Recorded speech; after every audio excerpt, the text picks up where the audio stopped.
On July 4th, the day we celebrate our country's escape from tyranny, that same day, this year hundreds of LGBTQ accounts were permanently suspended from the social media platform X.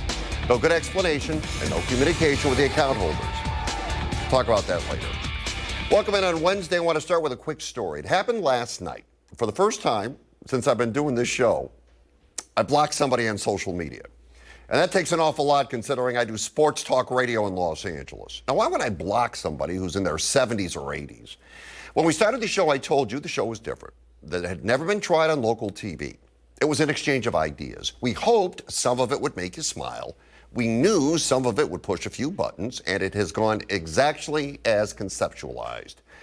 I look at every comment and every email, and when you get a response, it is from me, which is highly unusual because, quite frankly, more often than not, nobody responds to you, and you know that.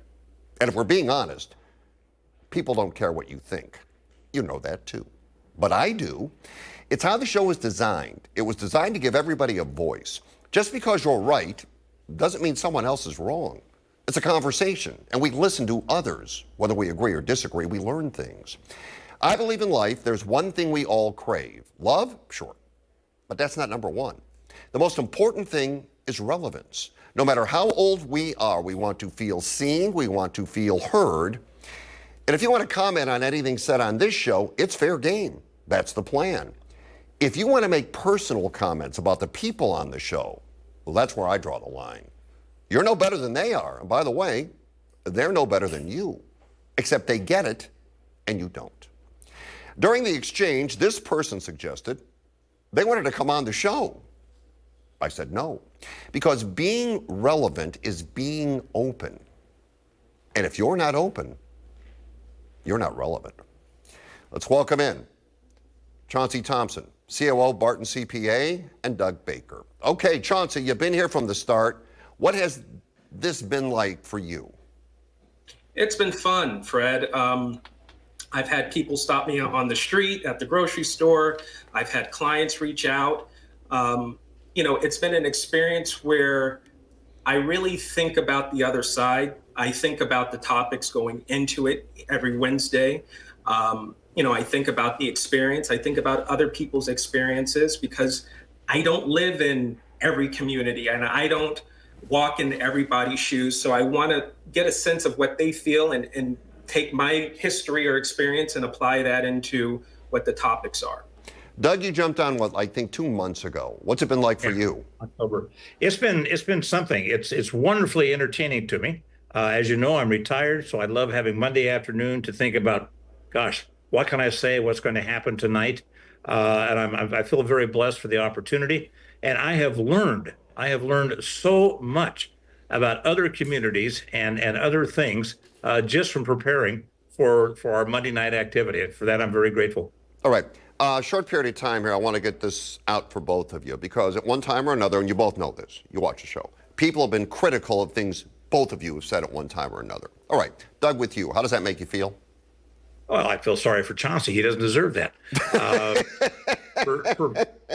For me, it's I wonder what they're really angry about because they sound off and it's like, but wait a minute, that wasn't the question that was asked, and that wasn't our answer either. Okay, so something triggers them to go on, and you just ignore it. You just ignore it. Chauncey, how's it make you feel? Look, I work at a CPA firm. I deliver bad news almost unfortunately, a daily basis sometimes, and often good news.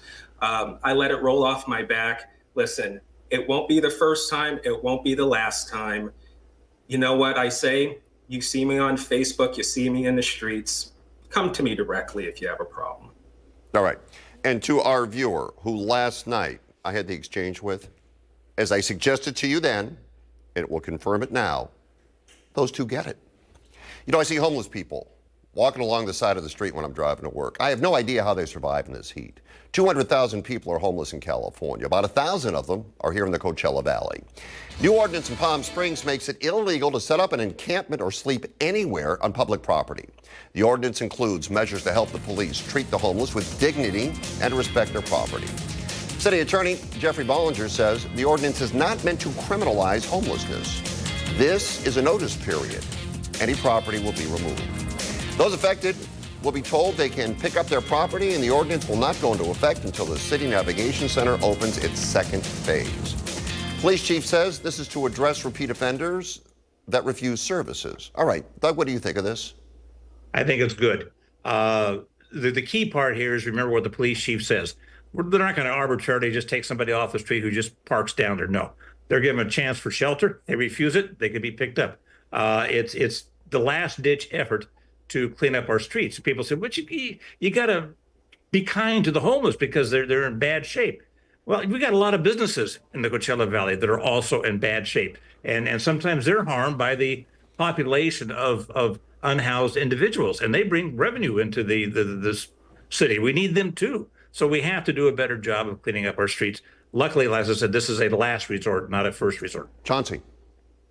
You know, I do agree with the city of Palm Springs. I think the one thing that needs to happen is if one city's doing it, the other 8 or so cities down valley need to do the same, because I could see homeless saying, well, Palm Springs won't allow us to go back, but Cat City and Rancho and Palm Desert, La Quinta, Indio, so on and so forth will allow us to.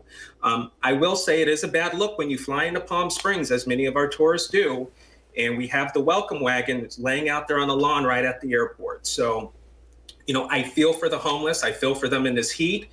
But at the same time, I manage a property in Palm Springs, and we've had damage done from those who are unhoused in that area. So I applaud the city for putting something into place. All right.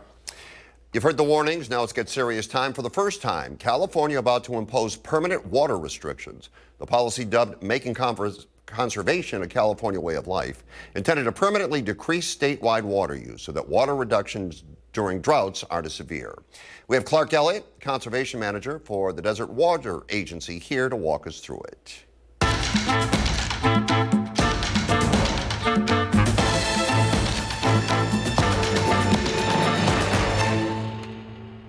Clark, thanks for joining the show tonight. Oh, good to be here, Fred. All right. Off the top, what do you know about the restrictions and when they are set to be implemented? So the restrictions regarding water conservation, they just passed July 3rd, and they're starting to set these budgets, these individual budgets for each water supplier. So there's no actual restriction for each customer, but we are being tasked with complying with these restrictions. We're actually already reporting on them, and we will be doing that going forward into 2025. The first time that we're going to be taking enforcement action against, so when the state's actually going to start looking at them, will be in 2027, but they're live all the way until 2040. Okay, so you said it's not really going to affect the individual user, right? Right now, it's set to affect retail water suppliers. But if that's the case, doesn't that get passed down to individuals? What can they expect? So I think that what individuals are going to see is that we're going to do a lot more of the same things we have been doing. So we're going to be pushing our conservation programs, talking about things like grass removal, sprinkler nozzles, washing machines, and even things like the outreach we do out in the community. So we also do at Desert Water Agency walkthroughs with HOAs and businesses, some of our largest water users, in order to give them individualized impacts. So you're just going to see us doing more of that kind of stuff in order to get us on the right track to meet these regulations. And it's not going to necessarily affect the individual customer, but obviously everyone does need to do their part. All right, let me ask you a question. And I've wondered this since I moved out here, okay? I drive around, and there are golf courses everywhere, and there are communities. These communities have lakes, they have water, there's a lot of them. Okay, so if we're trying to conserve water, yet these communities use a lot of water, what do they do? So for something like a golf course where they are using that really large amount of water, really the best option for them is to go on recycled water. And all across the Coachella Valley, there's been a big push for those big water users to be on recycled water, and a lot of them are pushing to connect that aren't already. For those communities where we do have the big lakes or the grass, there is this push around what's creating functional and non-functional areas. So as part of a separate legislation, there is this definition of non-functional areas. So communities that aren't regularly using their areas for things like recreation or community events should really consider removing those areas and moving to a more desert-friendly landscaping. All right. So you said this starts 2025. You'll enforce it 2027. So what happens to you if you don't follow the policy? What's your penalty? So there is always the potential for monetary fines, but really it would start with state staff asking us what we're doing, where we could be doing more. And our goal, of course, is always to be forward thinking with our programs and to use that money for programs first and improve what we're doing for our customers before anything else. I'll tell you, Clark, you know more about water than anybody I've ever met. I'm dead serious. You got this down to a T. Good to hear. I'm the expert. All right. Thanks for joining us tonight.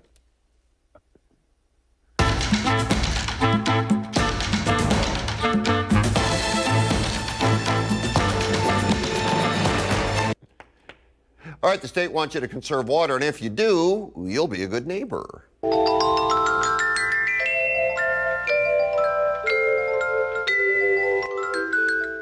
Smokey in Cat City wondering how many people in the Cove carry earthquake insurance? Let us know. Leslie Thousand Palms has a bee issue. We've seen a lot of bee comments. Hers are honeybees. She'd like to rehome them, not exterminate them. Anybody able to help? Palm Desert Alexandra needs a mobile mechanic to come to her house and fix some car issues. Where are the mobile mechanics in the valley? Back in Cat City, Patricia's not happy with the state of Main Street in her lovely town. Disgusting, uninviting, lots of vacancies. She'd like the city to step up. Some things work, some things don't. How do we know what's what unless you tell us? Find Fred on Facebook, Instagram, and Twitter at Fred Roggin. You can also email thedesertdean@gmail.com. X says, don't say gay anymore.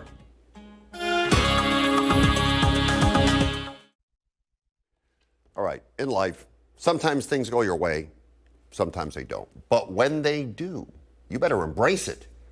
Then you better face it.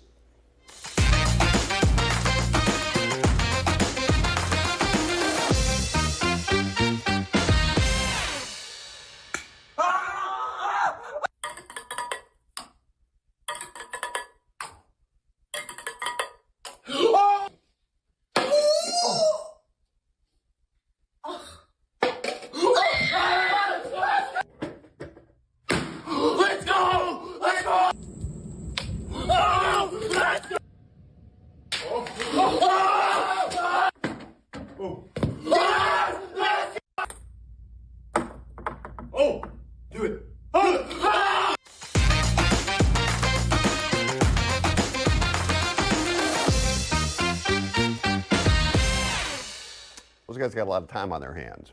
All right, we'll take you back to 1957. Kids were dancing to Jailhouse Rock, laughing at Leave It to Beaver. Jack Kerouac was on the radio. The Brooklyn Dodgers moved to L.A. And in Palm Desert, California, what would become the Coachella Valley's oldest diner opened for business. Steve Sumrall explains in this edition of the Community Report.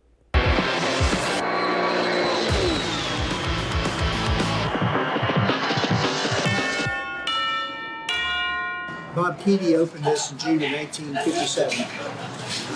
And the fountain in those days basically serviced the Mullins drugstore, which this was actually part of. So customers come here for their prescriptions, but could get a milkshake or a cheeseburger or whatever. The menu hasn't changed much since those original days. Within these walls exists a treasure trove of fond memories for the citizens of Palm Desert.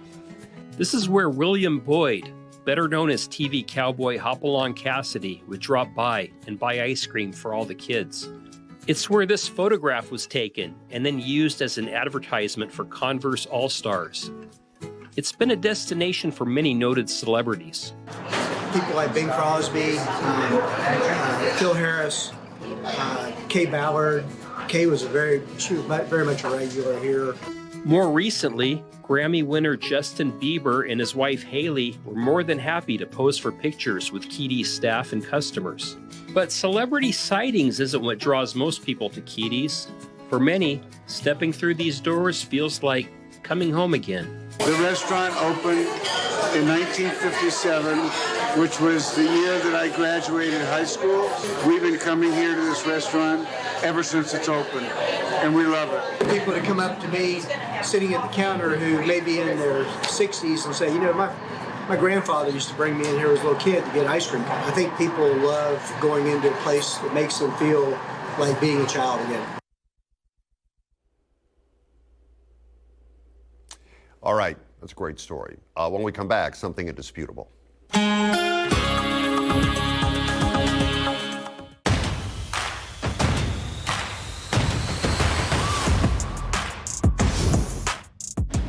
Hey, did you know Three Musketeers bars got their name because they used to come with 3 flavors? The original Three Musketeer bars of the 1930s came in 3 packs with a different nougat flavor in each: vanilla, chocolate, or strawberry. World War II rations made that triple threat very expensive, so the company cut down to just 1. I'm a Twix guy myself. With temperatures rising, some suffer from excessive sweating. Please towel off before writing the show. Find Fred on Facebook and Instagram at Fred Roggin or email thedesertdean@gmail.com. Like comments, news that Mary Strong's been banned from meetings by Supervisor Perez's office struck a nerve with a lot of viewers. Here's what John said. I think Mary is missing a great opportunity by not going to a meeting. She has a cameraman. It'd be great for the cause to see her forcibly being escorted out of the meeting. And then an anonymous viewer had this to say. If you look at the bottom of the screen, we tell you you can contact us on Facebook, Instagram, or X. I don't know if we're going to be able to show that or not. Well, the viewer says it looks like the Fox logo, and it's got to go. Facebook, Instagram, and X equals Fox. Let me tell you something. It looks like the Fox logo, and it's not going anywhere. Appreciate you watching tonight. Wheel of Fortune is next.